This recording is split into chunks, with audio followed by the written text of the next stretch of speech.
우리 옆 사람에게 이렇게 축복하면 좋겠습니다. 당신은 참 특별한 사람입니다. 왜 특별한지 아십니까? 옆 사람 보면서 하나님이 참 기뻐하시는 사람입니다. 이렇게 인사하겠습니다. 하나님이 참 기뻐하시는 내 형제를 함부로 하지 않기를 바랍니다. 네. 오늘은 성령 강림 주일입니다. 그래서 우리 에베소서 시리즈 오늘 잠시 쉬고 오늘 성령에 대해서 여러분과 함께 말씀의 은혜를 나누려고 합니다. 여러분 혹시 메모지가 준비되어 있습니까? 오늘은 여러분이 평소에 알고 있던 성령, 그러나 오늘 제가 여러분에게 성령이 어떤 분이신지 성경에 있는, 그래서 오늘은 성경 구절도 참 많이 인용을 할 것입니다. 오늘은 설교라기보다는 성령에 대해서 공부하는 시간으로 여러분이 생각을 하시고, 오늘 이 시간이 성령님이 이런 분이시구나, 성령에 대해서 완전히 마스터하는 그런 시간이 되기를 축복합니다. 기도하고 말씀 듣겠습니다.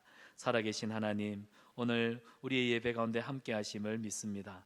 진리의 영이신 성령으로 함께 하셔서 말씀의 기름을 부으시고 말씀을 깨달아 알게 하여 주시고 말씀의 능력대로 살아갈 수 있도록 겸손함과 우리에게 순종할 수 있는 믿음을 허락하여 주시옵소서. 사랑하는 자녀에게 말씀을 주시는 하나님이신 줄 믿습니다. 오늘 선포되는 한 말씀 한 말씀이 사람의 말이 아닌 하나님의 말씀으로 선포되게 하여 주시고 우리 각자의 신비에 새겨져서 우리를 도우시는 보혜사 성령님과 믿음으로 동행하는 은혜의 여정이 될 수 있도록 도와주시옵소서. 우리를 사랑하시는 예수님의 이름으로 기도드리옵나이다. 아멘. 오늘 말씀의 제목은 성령의 얼굴을 다시 보라입니다. 저희 은사이셨던 고려신학대학원의 박영돈 교수님이 조직신학, 교의학을 가르치셨는데요. 그 교수님이 책을 한 여러 권을 내셨습니다. 그 책들 중에 성령 충만, 실패한 자들을 위한 은혜, 책 제목이 좀 독특하죠. 성령 충만, 실패한 자들을 위한 은혜라는 책을 쓰셨습니다. 그리고 성령의 일그러진 얼굴이라는 책도 있고요.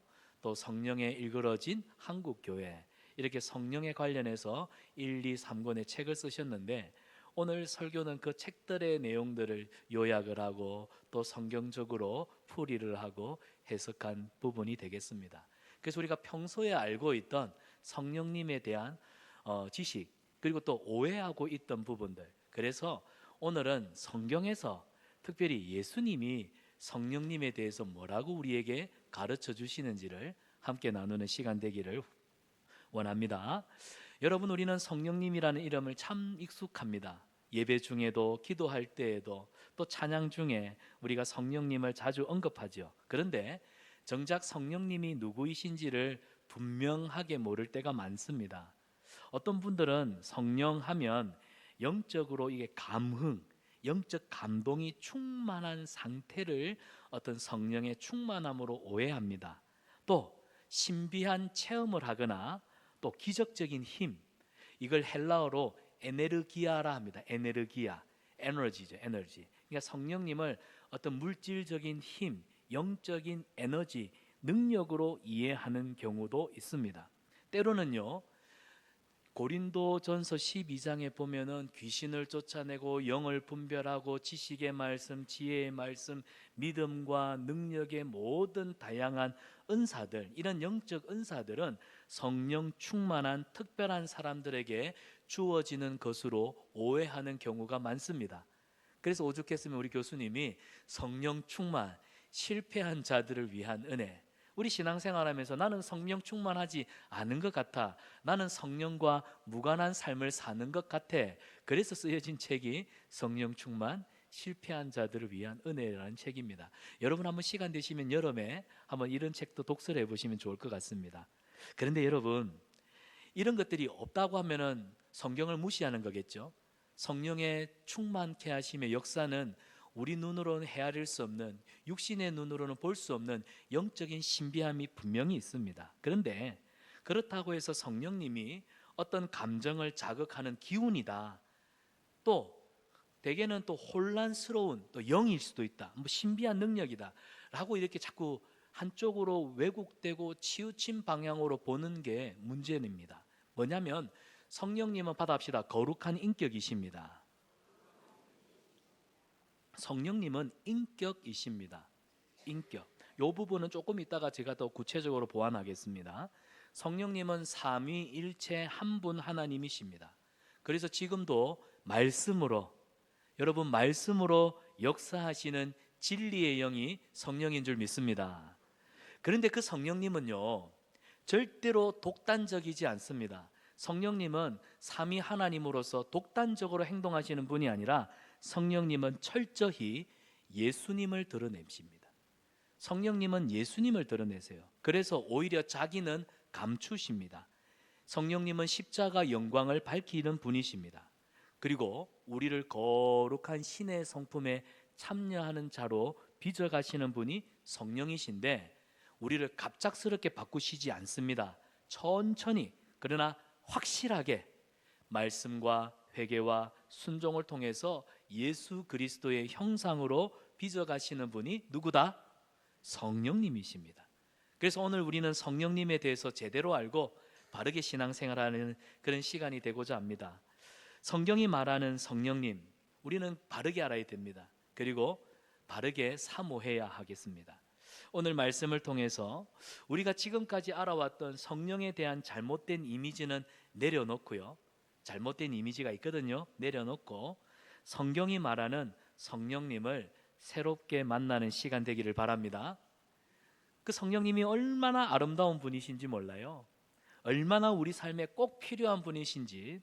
그래서 지금까지 알고 있던 성령의 이미지가 아니라 하나님께서 계시하시는 참된 성령의 얼굴을 다시 보는 은혜의 시간 되기를 축복합니다. 자, 우리 첫 번째 대지 제목을 같이 한번 읽어보겠습니다. 시작. 성령님은 진리의, 여러분 성령님은 예수님이 약속하신 진리의 영이십니다. 우리를 하나님의 뜻 안에 살게 하시고 예수 그리스도의 복음으로, 그리고 성경 말씀 중심으로 살아가도록 도우시는, 인도하시는 분이 성령님이십니다.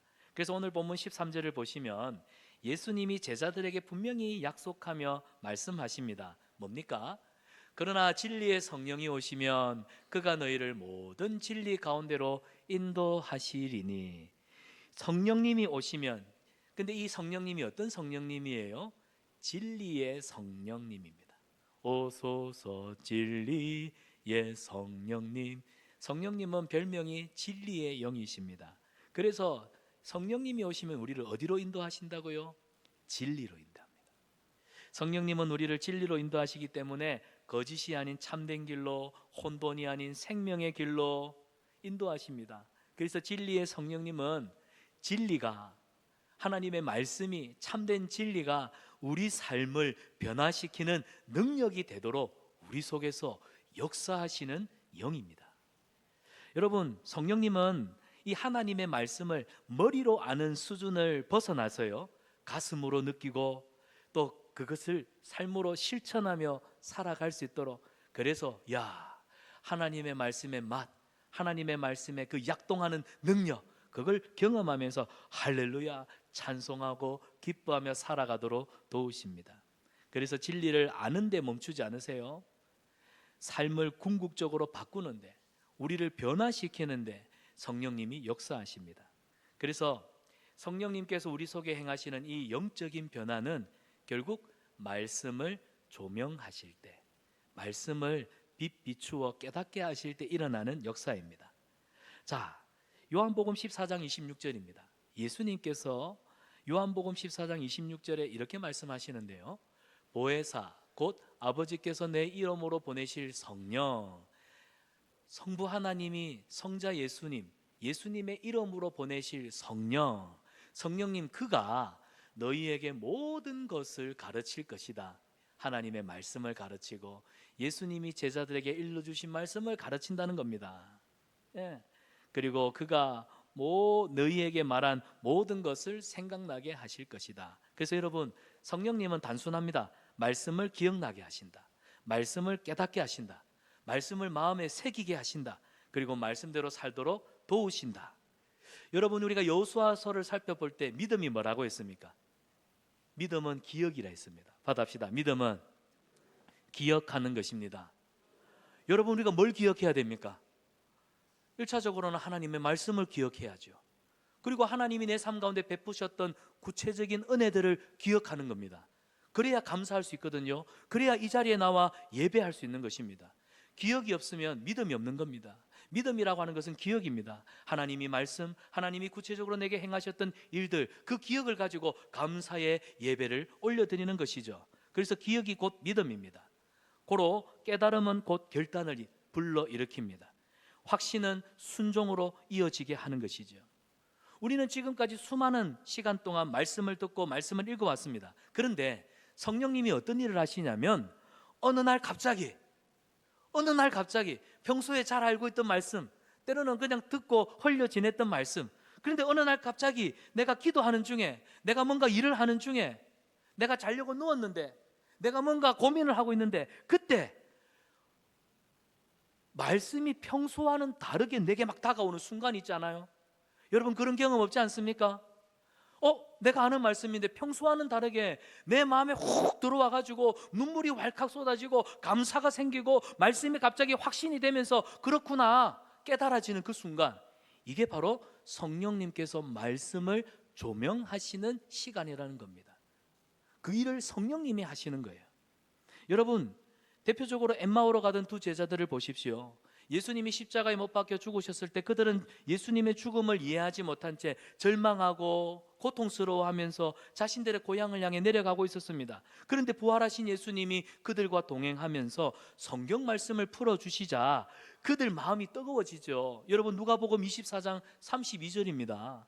길에서 우리에게 말씀하시고 우리에게 성경을 풀어주실 때 우리 마음이 뜨겁지 아니하더냐. 엠마오로 가던 두 제자들의 고백입니다. 여러분, 이게 바로 성령의 조명하심이에요. 성령님은 말씀을 기억나게 하시고 깨닫게 하시고 그것이 깨달아지니까 믿음으로 확신하게 하시며 순종하게 하시더라는 겁니다. 여러분, 말씀을 우리가 여기 두면 여기 있고 저기 두면 저기 있고, 여러분이 마음에 새기면 말씀은 항상 우리 마음 한켠에 거기에 있습니다. 그지만 성령께서 그 말씀을 풀어주실 때 비로소 우리 안에 진리가 되는 줄 믿습니다. 그래서 성령님이 임하시면 뭐가 살아날까요? 말씀이 살아나는 겁니다. 받아합시다. 성령이 임하시면 말씀이 살아납니다.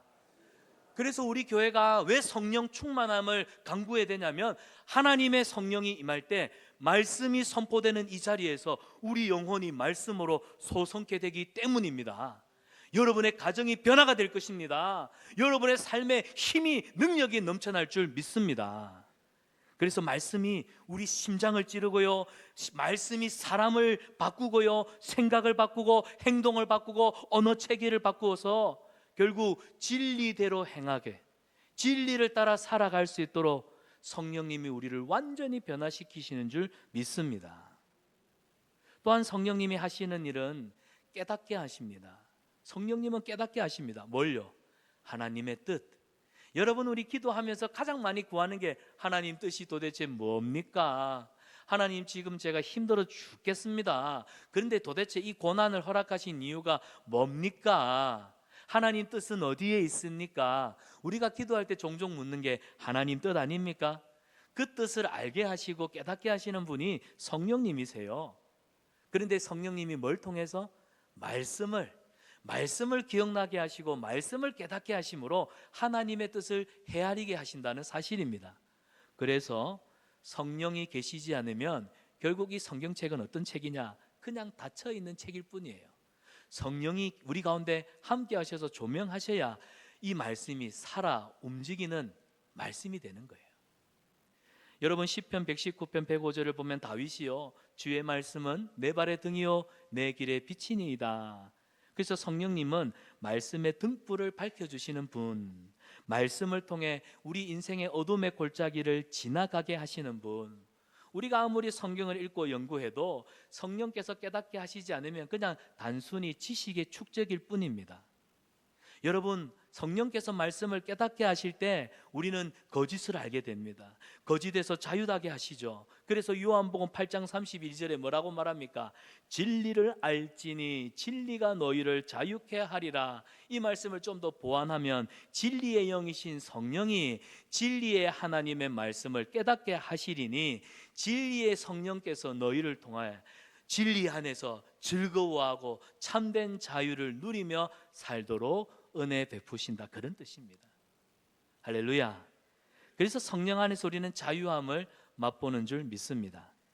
자, 어떤 자유를 누릴까요? 구체적으로 죄의 억압에서 자유를 누립니다. 우리는 죄인이었으나 말씀을 깨닫고 보니까 예수 그리스도 십자가 보혈 앞에서 우리는 모든 죄를 용서받았구나. 그래서 지난주에 에베소서 1장 바울이 교회를 시작하지 않고 찬송하리로다 예배로 시작하는 감격을 보지 않습니까? 누가 예배합니까? 죄의 용서를 받은 교회가, 우리가 찬송을 하는 거예요. 그 다음에 우리가 사람들의 눈치에서 자유하게 됩니다. 지나온 살아온 삶들 속에 여러 가지 상처 입은 심령들이 성령님 안에서 자유하게 되는 거예요. 또 우리는 불확실한 미래를 바라보면서 불안한 미래 속에 두려움을 살지 않습니까? 그 속에서도 자유를 누리고요. 헛된 신앙 그리고 형식적인 예배에서 성령님은 우리를 자유하도록 도우시는 영이십니다. 그런데 여러분, 오늘날 교회 안에 과거로부터 지금까지입니다. 이 진리를 버리고 성령을 마치 어떤 체험적인 것으로, 그래서 체험만 쫓는 신앙들이 많았습니다. 그래서 소위 성령 사역, 성령 운동 이런 이름을 붙여가지고 신비한 기적을 구하고 이상한 예언을 하고 영적인 현상에 집착하는, 유튜브에 보면은 박혁 전도사, 이 친구가 예언을 하겠다, 그런 것들은 다 성경적이지 않은 일입니다. 박혁 전도사 그 예언에 대해서 묻는 분들이 계시던데 우리 정통교단에서는 이단시하는 인물이기 때문에 이번에 대선에 대한 예언도 하고 막 그랬더라고요. 그런 것들은 가까이 하지 마십시오. 여러분, 신사도 운동, 은사주의, 극단적인 기름 부음 사상, 영적 이론, 영적 전쟁, 이런 다양한 성령 운동, 소위 성령이라고 하면서 시작된 이런 운동들, 여러분, 저는 이걸 전면 부인하지는 않습니다. 왜냐하면 성령님께서 하시는 역사 속에 이 초자연적인 현상은 분명 일어납니다. 그런데 그걸 전부 다라고 여기는 한쪽으로 치우친 신앙이 문제라는 겁니다. 저는 여러분에게 말씀을 드립니다. 진리의 영이신 성령님, 성령님은 진리의 영입니다. 고로 진리와 분리된 체험 위주의 신앙, 성령의 어떤 에너지, 물질적인 능력에 치우친 신앙은 우리를 위험하게 만들 수 있습니다. 진리 안에서, 그래서 성령의 역사는 반드시 진리, 말씀 안에서 말씀 중심으로 해석되고 일어나야 한다는 사실입니다. 그러면 이런 놀라운 은사와 역사들은 성경 역사 가운데 어떻게 나타났느냐, 구체적으로 살펴보겠습니다. 에스라 시대, 과거 바벨론 포로로 잡혀갔던 이스라엘 백성들이 70년 노예 생활을 마치고 돌아왔습니다. 느헤미야와 함께 성벽을 재건을 하고 수문학 광장에 모였을 때 에스라가 이스라엘 백성들 앞에서 율법책을 낭독하죠. 그때 이 율법서가 낭독될 때 레위인들이 백성들 곁에 서서 그 율법의 말씀들을 해석을 해줍니다. 그 뜻을 풀이해 줬더니 그때 성도들이 말씀을 깨닫고 통곡하며 회개하기 시작했습니다. 그들의 심령이 열렸어요. 죄를 직면했다는 겁니다.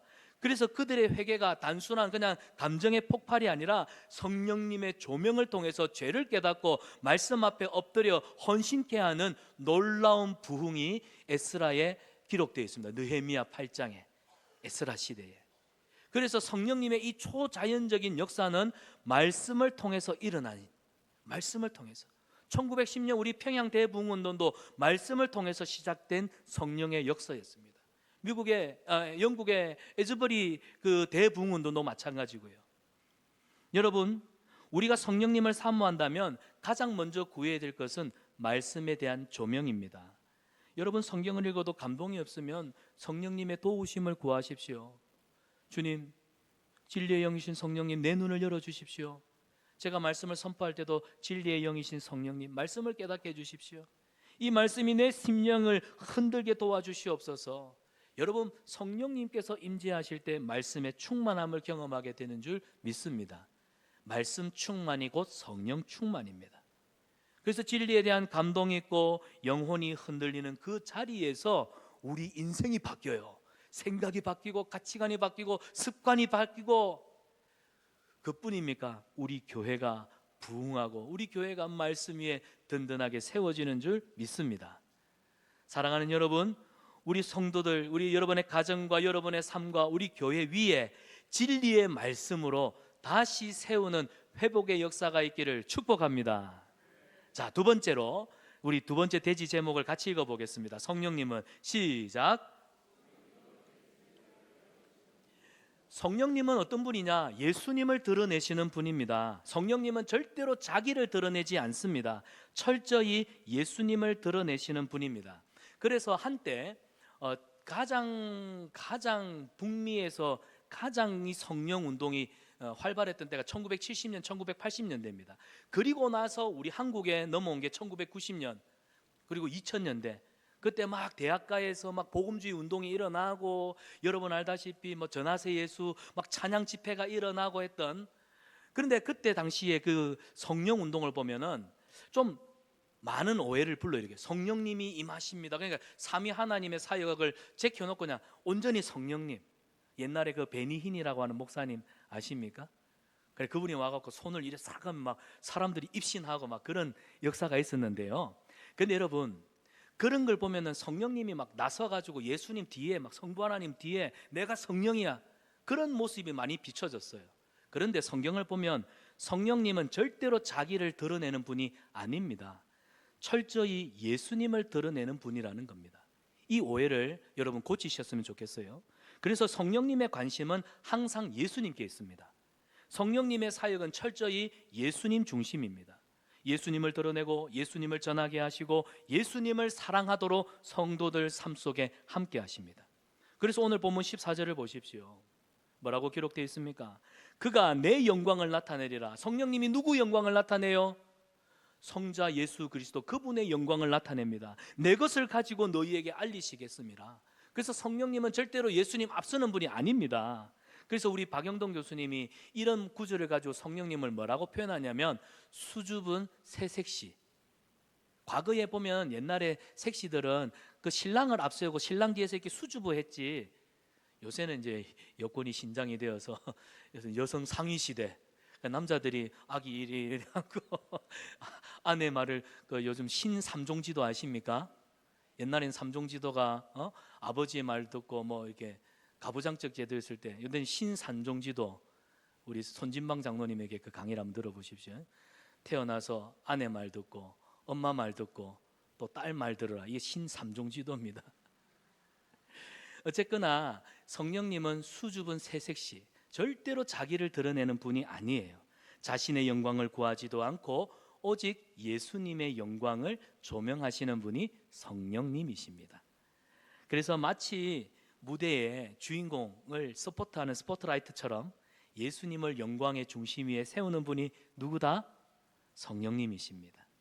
그래서 여러분, 혹시나 어느 교회를 갔는데 너무 지나치게 이런 부분이 성경적이지 않게 왜곡되게 막 강조하거나 어떤 성령의 사역이 전부인 것처럼 하면은, 여러분은 좀 그런 곳에서는 잠시 한 발 뒤로 물러서서, 또 그때는 조언이 필요하다면 저와 우리 목회자들, 교육자들 찾아오십시오. 성령은 늘 뒤에서 일하십니다. 성령님은 자신을 앞세우지 않습니다. 조용하게 예수님 뒤에서, 그러나 강력하게 예수님을 드러내십니다. 그래서 여러분, 성령 충만한 사람은 겸손합니다. 그래서 성령의 열매는 사랑과 희락과 화평과 오래 참음과 자비와 양선과 충성과 온유와 절제, 이 열매들을 보십시오. 절대로 교만하지 않잖아요.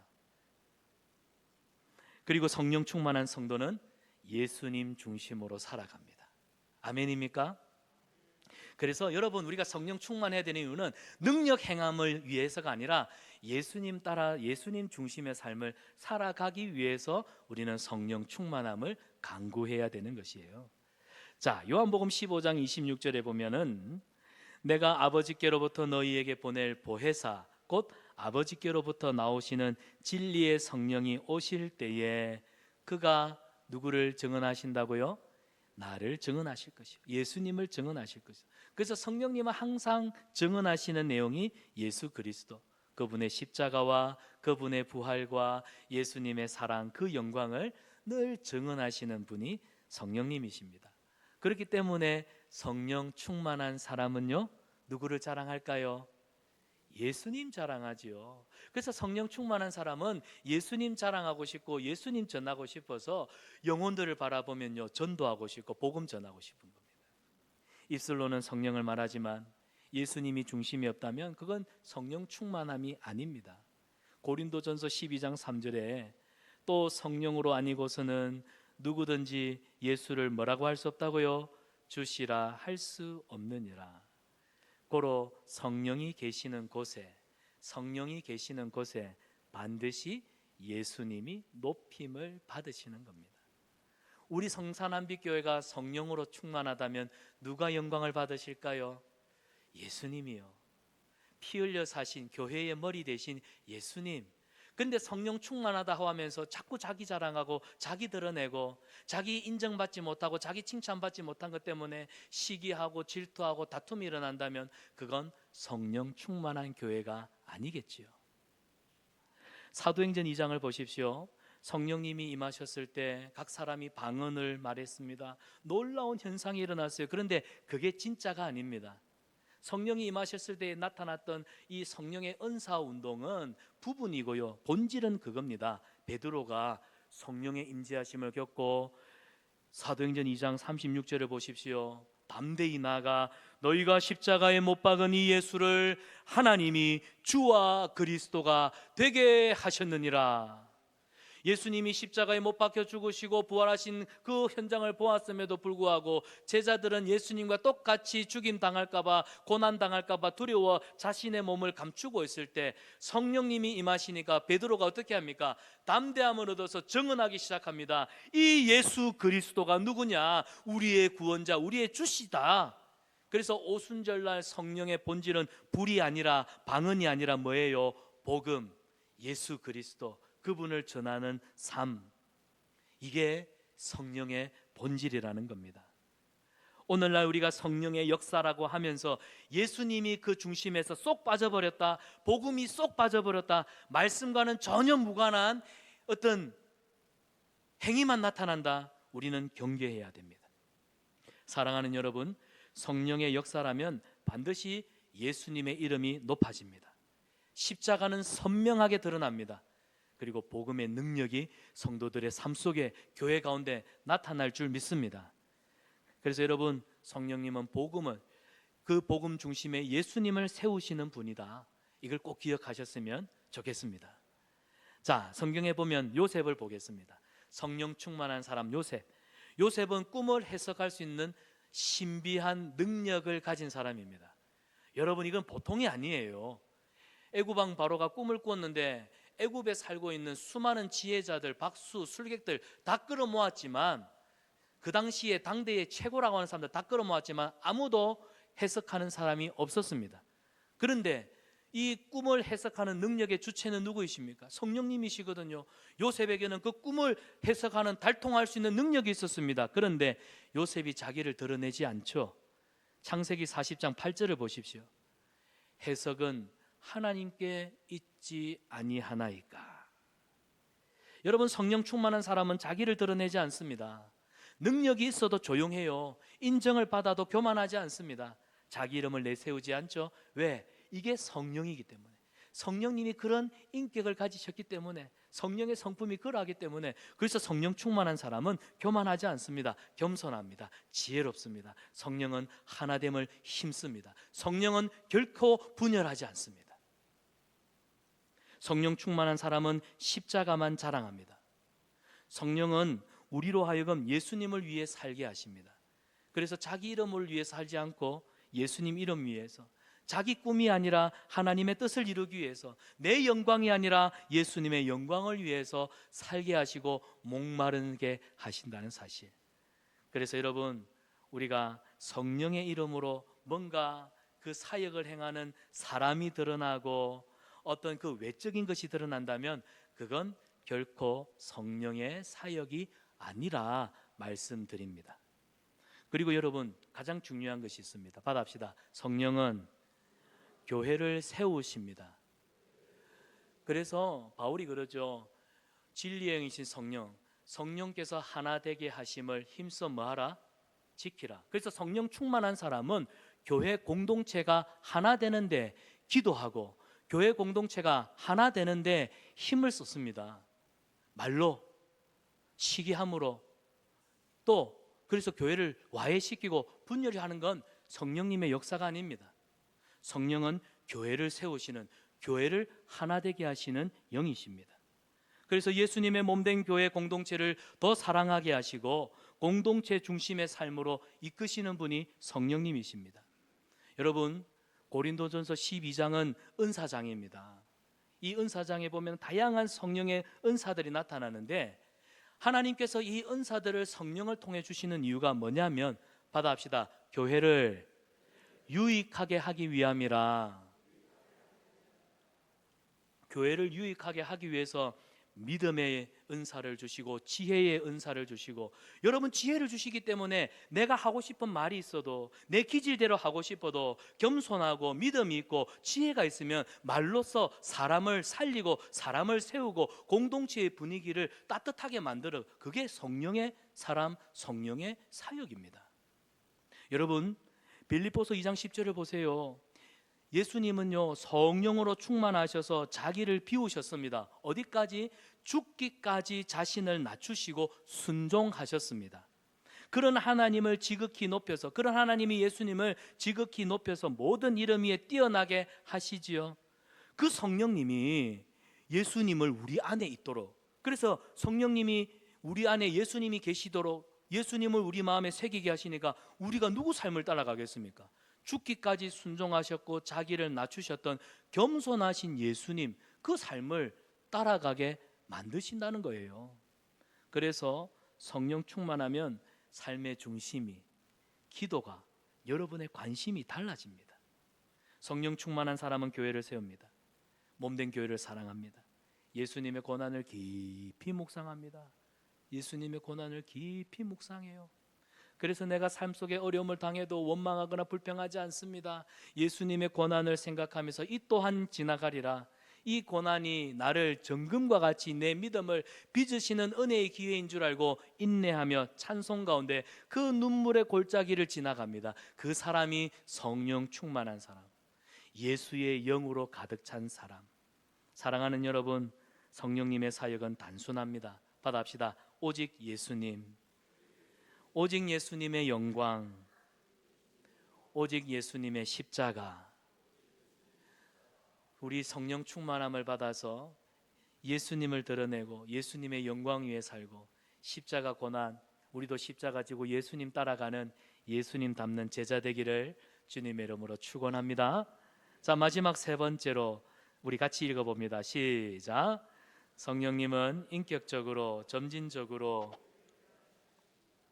여러분, 점진적이라는 말은 단번에 변화가 아니라는 말입니다. 한순간에 그런 건 없습니다. 성령님은 우리를 꾸준히, 지속적으로, 그래서 인격적인 변화. 여러분, 우리가 성령 충만하면 갑자기 하루아침에 해코닥 바뀔 거라 생각하잖아요. 그거는 요행입니다. 성령 충만함은 지속적으로, 살다 보면 넘어질 때도 있고 죄를 짓기도 하지요. 그러나 성령님은 지속적으로 우리를 케어하시면서 우리를 최종적으로는요 예수님을 닮은 신의 성품에 참여한 자로 다듬어 가십니다. 이것이 성령의 사역이에요. 고린도후서 3장 18절을 보세요. 우리가 다 수건을 벗은 얼굴로 거울 보는 것 같이 주의 영광을 보매 그와 같은 형상으로 변화하여, 우리가 어떻게 변해요? 예수님과 같이 신의 형상으로 변화되어서 영광에서 영광으로 이르리니 곧 주의 성령으로 말미암음이라. 주의 성령으로 말미암아 신의 성품을 닮은, 하나님의 영광스러움을 닮아가는 하나님의 빛들의 자녀로 다듬어 가시는 분이 성령님입니다. 이게 은혜입니다. 이게 복입니다. 이게 신약 성도들이 누리는 가장 큰 축복입니다. 사랑하는 여러분, 성령님은 우리를 예수님의 모습으로 닮게 하시는 분이에요. 기억하세요. 한순간에 바뀌지 않습니다. 시간이 필요합니다. 시간이 필요해요. 기도의 무릎이 필요하고요. 말씀 앞에서 내 죄를 되돌아보고 회개하고 애통하는 통곡의 시간이 필요합니다. 그런데 그때마다 성령님이 우리를 만지시기 때문에 우리는 연약하나 우리 안에 계신 성령님으로 말미암아 우리는 날로 강건해지는 줄 믿습니다. 그래서 바울이 겉사람은 후퇴하나 속사람은 날로 강건해지는 도다. 할렐루야. 베드로를 보세요. 그 사람은 감정적이고 충동적인 제자 아닙니까? 예수님, 여기 있는 사람들 다 예수님 부인해도 나는 예수님 끝까지 부인하지 않겠습니다 했던 그 베드로가 제일 먼저 예수님 배반하고 도망갔습니다. 나쁜 놈이죠. 그런데요, 오순절날 성령님이 임하니까 베드로가 달라졌습니다. 오은영 선생을 만나니 우리 아이가 달라지고, 성령님을 만나니 베드로가 달라지고, 성령님이 임하시니 우리 성산한빛교회가 달라지는 줄 믿습니다. 그 변화는 하루아침에 일어난 게 아니었어요. 베드로가 자기의 허물과 죄와 실패했던 그 시간들, 눈물로 회개했던 시간이 있었고 통곡의 시간이 있었습니다. 하나님 앞에 기도하는 은밀한 골방의 시간이 있었기 때문에 그 속에 역사하시는 성령님께서 베드로를 변화시켜서 때가 되매 어제에 실패했던 자가 오늘은 복음 전하는 자가 될 수 있었다는 사실입니다. 그러므로 사랑하는 성도 여러분, 나는 이미 베린 몸이야, IBM. 여러분, 절대로 그런 생각 가지지 마세요. 우리들은 약하나, 그 다음 뭐예요? 예수 권세 많도다. 할렐루야. 그래서 성령님을 보내주신 거예요. 그래서 우리에게 성령님을 보내주신 것이 큰 복인 줄 믿습니다. 다윗 보십시오. 저는 내 마음을 시원케 하는 자라, 저는 내 마음을 합한 자라. 그런데 다윗도 무너졌습니다. 밧세바 사건 이후에. 그런데 다윗이요, 철저하게 하나님 앞에 회개하지요. 시편 51편을 보십시오. 10절과 11절을 보면 하나님이여 내 속에 정한 마음을 창조하시고 내 안에 정직한 영을 새롭게 하여 주시옵소서. 나를 주님 앞에서 쫓아내지 마시고, 그 다음에 뭘요? 주의 성령을 내게서 거두어 가지 말아 주시옵소서. 이 고백에서 발견할 수 있는 게 뭡니까? 성령님이 없이는 회복도 없고 회개도 없고 변화도 일어날 수 없다는 겁니다. 사랑하는 여러분, 우리 성령님은요, 삼위 하나님이십니다. 성령님은 죄를 미워하십니다. 그렇다고 죄인은 미워하지 않습니다.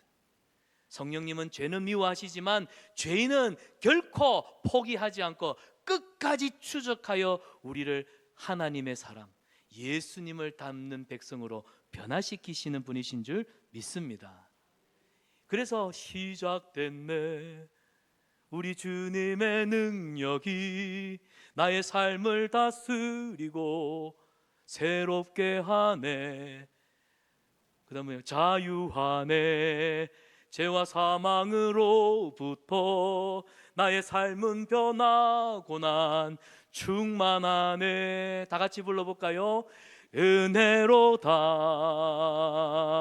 주의 은혜 한량없는 주의 은혜 은혜로다 주의 은혜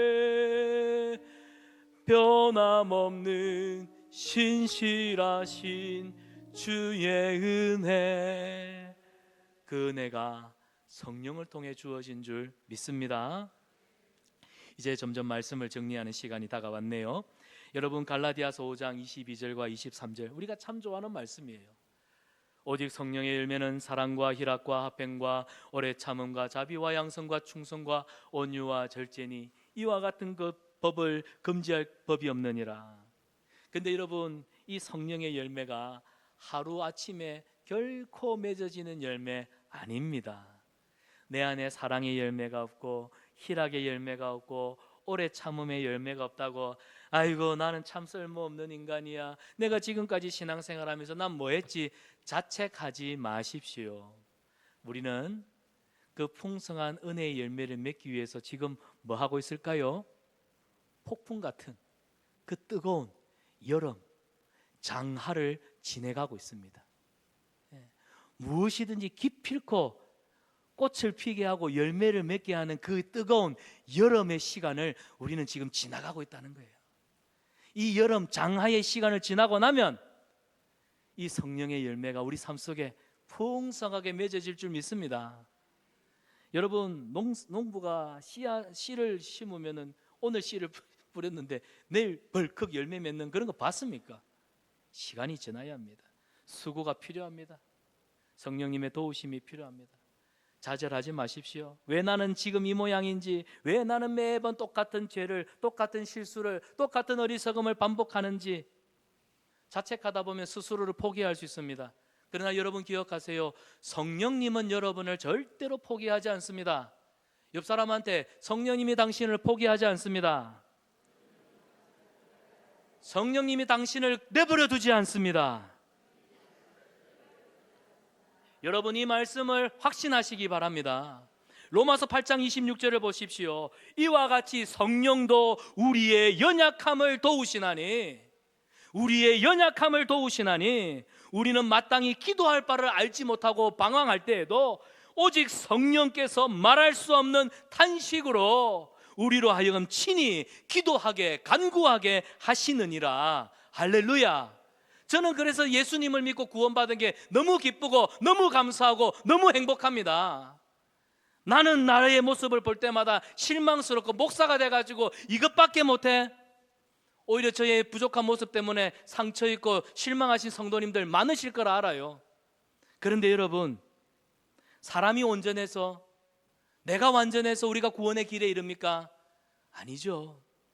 우리가 그렇게 연약하고 우리 스스로를 좌절하고 우리가 포기할 수 있어도 성령님이 우리를 끝까지 포기하지 않고 붙들으시기 때문에 이게 은혜입니다. 이게 은혜.